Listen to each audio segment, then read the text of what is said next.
그날 무슨 일이 있었을까?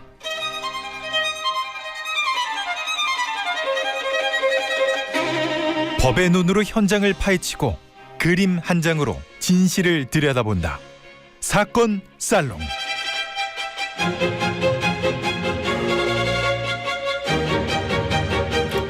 정치쇼 3부 사건 살롱 두 변호사와 함께합니다. 양지열 백성문, 양변 백변이요. 안녕하세요. 네, 안녕하세요. 자, 오늘 첫 번째 사건은 최근에 이제 굉장히 화제가 됐던 거죠. 이거 최근에 한 유튜버가 밀양 집단 성폭행 사건 주동자다 이 사람이 이러면서 한 남성의 이제 신상을 밝혀서 사건이 이게 재조명된 건데, 일단 이 밀양 집단 성폭행 사건 자체하고 그 이후에 있었던 최근에 있었던 그 가해자 신상 공개, 이게 어떤 의미를 가지는지 오늘 좀 짚어보려고 합니다. 집중적으로. 일단 백변 사건의 본질부터 좀 보죠. 이게 밀양 집단 성폭행 사건이란 게 20년 전 사건이에요. 2004년. 네, 딱 20년 전 사건입니다. 예. 2004년 1월 경남 밀양에서 일어난 사건인데요. 울산의 한 중학교 3학년에 재학 중이었던 이 피해자 A양이 알코올 중독 아버지의 가정폭력에 시달리고 또 어머니는 이혼해서 집을 나가서 굉장히 외로웠던 상황이었습니다. 그러던 중에 인터넷에서 밀양 지역 고교생 박모군을 알게 됐고 만나러 밀양에 갔다가 이 박모군의 선후배 고교생들에게 집단 성폭행을 당했던 그런 사건인데요. 굉장히 끔찍합니다. 박군은 A양을 유인해서 쇠파이프로 내리쳐서 기절시킨 뒤에 12명과 성폭행을 하고 그 모습을 캠코더와 휴대전화로 촬영해서 협박에 이용했습니다. 그 협박에 못 이겨서 피해자는 1년 동안 지속적인 성폭행에 시달릴 수밖에 없었는데요. 1년 동안 저질러진 끔찍한 범행에 가담한 밀양 고교생이 무려 44명이었습니다. 당시 A양은 정적 충격에 수면제 수마를 먹고 자살을 기도했습니다만 이틀 만에 깨어났고요. 울산의 한 산부인과에서 치료를 받게 됐습니다. 이 사실을 뒤늦게 알게 된 A양의 어머니는 2004년 11월 25일 경찰에 이 사건을 신고하면서 당시 세상에 알려지게 됐습니다. 양변, 이게 네. 지금 사건 내용만 봐도 혐의가 네. 일단 이 성폭법에 특수강간이 네. 있죠. 그 다음에 불법 촬영. 불법 촬영이 있죠.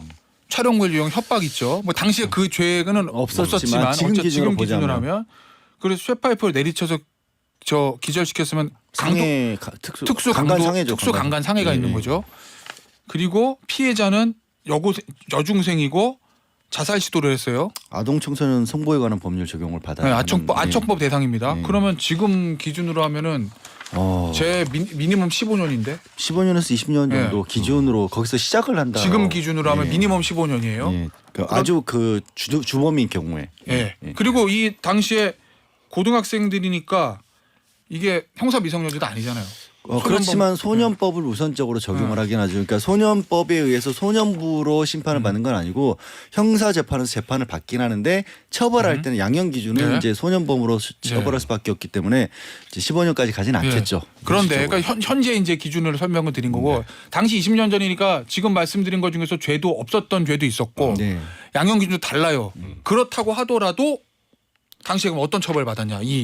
그렇다고 하더라도 44명이. 사실 지금 말씀드린 것이 20년 전 사건인데도 불구하고 지금도 사람들을 분노하게 하는 이유가 그때 이제 제대로 처벌이 사실 안 이루어졌기 때문인데 뭐 44명이라고 하지만 그중에 범죄에 가담하는 정도라든가 방법이라든가 이게 다 다르긴 했을 거 아니에요. 네, 그렇겠죠. 거기서 적극적으로 가담했던 10명만 검찰이 기소를 했어요. 나머지 34명 같은 경우 20명은 아예 소년부 송치를 해서 이거는 그냥 교화 목적이기 때문에 처벌이 아니지 않습니까? 기록도 남지가 않고요. 그리고 13명 같은 경우에는 그때는 지금 성범죄가 합의하면 그냥 없어지던 시절이었습니다. 친고죄였기 때문에. 그래서 그냥 불송치 공소권 없다고 풀어줬고요.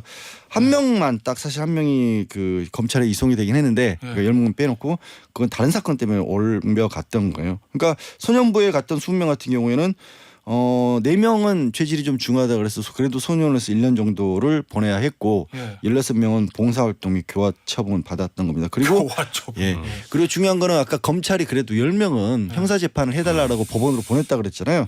그거 다시 소년부로 돌려보냈습니다. 왜? 죄질이 결코 가볍지 않다라고 하면서도 고등학생들이라서 뭐 대학 진학이나 취업이 이미 결정된 상황이고 미성숙한 소년이라 교화 가능성이 적지 않기 때문에 소년부로 보낸다라고 해서 결국 소년부는 말씀드린 것처럼 형사처벌이 아니에요. 그 10명조차도 제대로 처벌은 안 됐던 그런 상황인 겁니다. 아니 근데 당시에 뭐 사정은 있었겠지만 합의했으니까 공소권 없다는 건데 이게 이제 단순 강간은 당시엔 그랬는데 네. 이거는 지금 특수 강간이고 특수 강간 상해인데 그러니까 그런데 이게 어떻게 아까 말씀드렸던 것처럼 강도가 있었던 그러니까 특수강간에 직접적으로 해당하는 10명은 기소를 일단은 했었어요. 그렇죠. 예. 예. 근데 그 나머지 중에서 그러니까 아마도 그렇게까지 법 적용을 안 되는 그런 사실관계도 달랐을 테니까요. 학생들은 예. 이제 말씀하신 것처럼 그때는 이제 성범죄는 다 합의보면 다 풀어주던 시절이었으니까 그렇다 치더라도 검찰조차도 이건 죄질이 안 좋다고 했던 10명 마저도 예. 다시 다 소년부로 보냈던 거죠. 결국 형사처벌 받은 사람은 없어요. 어떻게 보세요 이거? 좀 황당하죠. 사실 지금 물론 저 청취자 여러분 당시 상황을 저희가 구체적으로 사건 기록을 다 본 게 아니기 때문에 당시 검찰의 처분이나 법원의 재판이 무조건 잘못됐다고 단정할 수는 없지만 지금 어찌됐건 기준으로 판단하면 잘못됐죠. 지금 지금 기준으로. 기준으로 네. 판단한다면 그리고 대중들의 분노 게이지가 많이 올라갈 수밖에 없었던 이유기도 하고 이게 그러니까 이런 거죠. 우리나라 사법 시스템을 믿을 수 없다라는 그런 인식이 확산됐고 예. 이 당시에 사실 이게 영화화까지 됐잖아요. 아, 그래요? 영화 드라마 예. 같은데 예. 소재로 많이 쓰였어요. 영화화까지 됐습니다. 근데 이게 대중들의 분노 게이지를 극도로 치솟게 만들었던 게 조금 전에 나왔던 여러 가지 이 가해자들에 대한 처분도 그렇고 또 하나는 경찰과 피해자 부모 아까 가해자 부모들의 태도 때문이었는데 예. 이제 사실 이 피해를 당한 중학교 2학년 아이의 어머니 입장에 생각하면 아이가 대외적으로 노출되는 건 극도로 꺼리지 않겠습니까? 예, 예, 예. 근데 그래서 신변을 좀 보호해달라 경찰한테 요청을 했는데 경찰이 무시하고 언론의 사건 경위 피해자 신원 그대로 노출했습니다. 그리고 대면 조사할 때는 보통 이 아이의 심리적 안정을 위해서 남성 경찰보다는 여경을 보통 투입해서 대면 조사를 하는데 그때도 남성 경찰관이 신문을 맡았고 이게 제 귀가 의심스러울 정도 내용인데 이 경찰이 이렇게 얘기했답니다. 네가 먼저 꼬리친 거 아니냐. 네가 미량물을 다 흐려놓았다. 이런 얘기까지 했다고 하고요. 경찰이요? 네. 그 경찰도 뭐 지금 신상 공개를 뭐 네. 한다는 둥 막 이런 얘기가 나오고 있는 상황이고요. 또 가해자 중에 한 명 부모는 언론 인터뷰에서 했기 때문에 명확합니다. 남아 있습니다. 왜 피해자 가족한테 미안한 마음이 들어야 되냐? 왜 그래야 되느냐? 우리가 지금 피해 입은 건 생각 안 하냐? 이런 얘기를 하기도 했고요. 무슨 피해를 얘기하는 거예요 가해자가? 아 그러니까 뒤에 나와요. 뒤에 그런 네, 왜 또. 무슨 피해라는 게 그렇죠. 그런 이런 거예요. 그때 취지가 저 여자애가 먼저 이렇게 남자애들을 꼬리 욕을 쳤다는 표현을 했는데 썼어요. 그러면 그 또래 학생이 어떻게 안 넘어가느냐. 그것 때문에 그게 알려지는 바람에 내 아이들이 지금 이렇게 다 좀 경찰에 잡혀가서 주사받고 있고 언론에 하다는 노출되고 거죠. 예. 그랬다는 거죠. 알겠습니다. 아 그 영화가 한공주라는 네, 영화. 맞아요. 네, 항공주라는 영화도 있고 그 유명한 그 드라마 시리즈 시그널에도 이걸 좀 따서 만들기도 했었고요. 이 사건 그래요? 소재가 되기도 네. 했었고 그렇습니다. 알겠습니다. 자 그런데 이게 사실은 20년 전의 얘기인데 어쨌든 사건 자체는 종결이 된 거예요. 네. 다시 뭐 처벌하거나 이럴 수는 없는 겁니다. 자 그런데 이 사건이 최근에 이제 재조명된 이유가 한 유튜버가 이 당시 가해자 44명 중 한 명의 신상을 공개했어요. 이래서 네. 이제 지금 다시 이슈가 된 거죠. 네 맞습니다. 그 유튜브 채널 나락보관소라는 데서 지난 1일부터 밀양 집단 성폭행 사건 관련 동영상을 차례대로 좀 게시를 하고 있는데 일단 현재까지 공개된 건 제 기준으로 보니까 4명이더라고요. 근데 첫 번째 이제 신상 공개하면서 이게 일파만파 커졌는데 일단 첫 번째 가해자는 백종원 씨가 한번 방문했던 식당의 뭐 소위 말하는 종업원이었습니다. 경북 청도의 유명한 식당이었는데요. 지금 뭐 가족을 꾸려서 평범한 일상을 살고 있다 이런 내용들이 나왔고 또 다른 가해자로 지목됐던 B 씨는 경남 김해안 수입차 판매업체에서 근무 중이라는 내용이 공개됐는데 예. 뭐 여러 대 수입차를 갖고 있고 소유하고 있고 골프 치고 다니는 등 호화롭게 살고 있다. 예. 이런 내용들이 공개가 되면서 대중들의 분노가 극에 달했고 예. 그리고 그 식당 예. 그다음에 그 수입차 업체 굉장히 많은 항의성 이제 뭐 문자 전화 등이 되면서 결국은 이 식당도 폐업하고 예. 두 번째 이 수입차 업체에 근무했다는 B 씨도 뭐 해고가 된 그런 상황으로 알려져 있습니다. 일단 보니까 그 식당은 철거되면서 불법 건축물이었대요. 예. 그리고 확인됐죠. 박모 그저 여기 이렇게 붙였다고 합니다. 업주가 정말 죄송합니다. 잘못된 직원 박모군은 저희 조카가 맞다. 이런 사과문이 이제 네. 붙었고 네. 이제 업체가 이제 폐업을 한 겁니다. 네. 자 그런데 양변 이거에 대해서 이런 얘기 하잖아요. 사적 제재 아니냐. 네. 일단 이 사람들의 잘못한 것은 맞고 당시에 처벌이 지금 기준으로서 납득이 안 되지만 어쨌든 공식적인 처벌은 다 끝난 상태예요. 그렇죠. 그런데 20년 지나서 이 신상 공개를 하는 거 그래서 제3의 피해자가 생기는 거, 이 사적 제재가 맞냐 이런 논란도 좀 있잖아요. 지금. 그 논란이 크게 들은 것 그 한편은 그런 거에 지금 생긴 거 아까 지금 백 변호사 말한 것처럼 벌써 4명째 공개가 됐는데 일단 우리로서는 지금 먼저 공개했던 박모 씨가 주동자인지부터가 저희로서는 알 수는 없어요. 근데 그게 맞다고 치면 지금 현재 이 유튜버 같은 경우는 그 44명을 다 공개하겠다, 다 가지고 있다라는 어떻게 알지? 입장이거든요. 그래서 이제 그 가해자들끼리 서로 자기는 직접적으로 적극적으로 했던 사람이 아니니까 빼달라고 오히려 나한테 지금 용서를 구하고 있는 상황이라고 하는데 여기서 이 가해자를 옹호하는 건 절대 아니다. 문제가 뭐냐면 아까 그 44명 중에서도 처음부터 경찰이 수사를 해서 분류를 할 때도 죄질이 안 좋은 10명이 있었고 나머지 또 34명이 있었고 그중에서도 단순하게 그냥 교화해서 끝난 사람도 있었고 그다음에 이제 소년원에서 1년을 보내야 했던 그런 사람도 있잖아요. 그러면 그 안에서도 다 차등이 있다라는데 한번 공개해버리고 공개는 그런 게 아니잖아요. 공개는 공개에 무슨 차등이라는 게 있을 수가 있어요. 죄질과 상관없이 지금 대중들의 엄청난 분노가 지금 치솟아 있는 상황이기 때문에 다 똑같은 처벌을 받아야 되는 그런 상황이 돼버리거든요. 그 처벌 아닌 처벌을. 근데 문제는 지금 그 중에는 그럼 한 번 20년 전에 그 어떤 정중을 떠나서 아주 가벼운 경우가 만약에 있다고 치면 지금 와서 이제 아무 사회생활도 못하게 그럼 만들어야 되는 게 맞느냐. 그런 문제도 있고요. 또 더 큰 문제는 피해자가 이걸 원하느냐라는 문제도 있는 거예요. 피해자 입장에서는 옛날 사건이 다시 가까스로 극복하고 어쩌면 살 수 있을지도 모르는 상황인데 그때도 피해자는 무시당했었거든요. 합의금마저도요. 그때 가해자들 합의금 5천만 원 받았어요. 너무 턱없이 말도 안 되는 금액인데 지금 기준으로는 그걸 또 그 피해자의 아버지가 혼자 다 써버리고 피해자는 막상 혼자 외롭게 되게 힘들게 살았던 걸로 알려져 있거든요. 근데 그 시간이 그럼 그동안에 어떤 삶을 살아왔는지 모르는데 피해자에 대한 구제 내지는 피해자가 혹시 지금도 어떤 도움이 필요하다면 그런 상황이라면 그쪽이 아니라 가해자에 대한 분노만 가고 있어서 피해자가 더 힘들어질 수도 있는 거죠. 그러니까 피해자는 당시에 끝내 고등학교 졸업 못했습니다. 이 정치적 피해 때문에 못했고 지금 말씀하셨던 것처럼 좁으니까 또 그렇죠. 아까 그리고 제가 말씀드렸지만 뭐 경찰이 네가 밀양물을 흐려놨다 뭐 이런 얘기까지 해서 다른 곳으로 이주하기도 했고 그리고 굉장히 적응을 하지 못해서 힘들게 살고 있다 정도만 지금 알려져 있는 상황인데 좀 전에 말씀하셨던 것처럼 문제가 두 가지가 있어요. 일단은 이 나락보관소 측에서는 피해자 가족들과 사전에 다 이제 44명에 대한 공개에 대해서 얘기를 나눴고 그에 따라서 공개를 한다 그랬는데 피해자 측에서는 유튜브 나락보관소가 2004년 이 사건 가족의 동의를 구했다는 건 사실이 아닙니다. 이렇게 나오고 그래서 이 나락보관소에서 그 본인들이 올렸던 그 내용을 내리기도 했거든요. 그리고 또 하나는 이 뭐 가해자라고 생각하는 사람들의 뭐 지금 가정을 꾸린 사람도 있잖아요.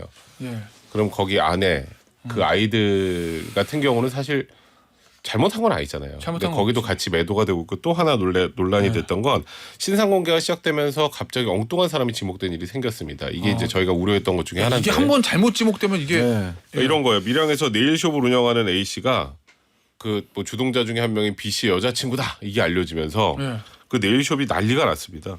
그러니까 뭐 근데 알고 봤더니 아니에요. 본인이 아니라 그랬어요. 그러니까 오죽한 뭐 유튜버들은 그냥 상호 다 공개하면서 와가지고 막 또 찍고 들이대면서 여기가 그 밀양 가해자 여자친구가 운영하는 네일샵입니다. 뭐 이런 식으로 나와서 그게 아무리 아니라고 그래도 영상이 퍼져버리면 거기다가 이분뿐만 아니라 이분 지인들까지 먹는 거예요. 그냥 그러니까 왜 그때 성폭행범이었던 애 여자친구였냐. 그리고 또 뭐 그 여자친구랑 너는 왜 친하냐 뭐 이런 식으로 지금 가해가 이루어지고 있으니까 사실 이런 부분들에 대한 우려가 굉장히 컸었는데 벌써 이게 하나가 터지는 겁니다. 알겠습니다. 자 그런데 양변 이 가해자 44명이 현재까지도 모임을 가지고 있다는 제보가 있다. 그 유튜버 나락보관소요? 거기서 이렇게 밝혔어요? 그러니까 지금 이 사람들 왜 모임을 가지는 거야? 확인된 건 아닌데 뭐 그때도 지역도 좁고 또 뭐 원래 뭐 친하다면 친한 사이였으니까 범죄를 저질렀을 수도 있겠지 않습니까? 그 중에 일부가 뭐 정기적으로 개모임을 열고 있다는 의혹이 제기가 된 거예요. 이것도 이 뭐 가해자들끼리 뭐 어떤 자기 그때 있었던 일을 뭐 자랑이라도 되는지 떠들고 있는 가해자들이 있다라는 주장도 하고 있고요.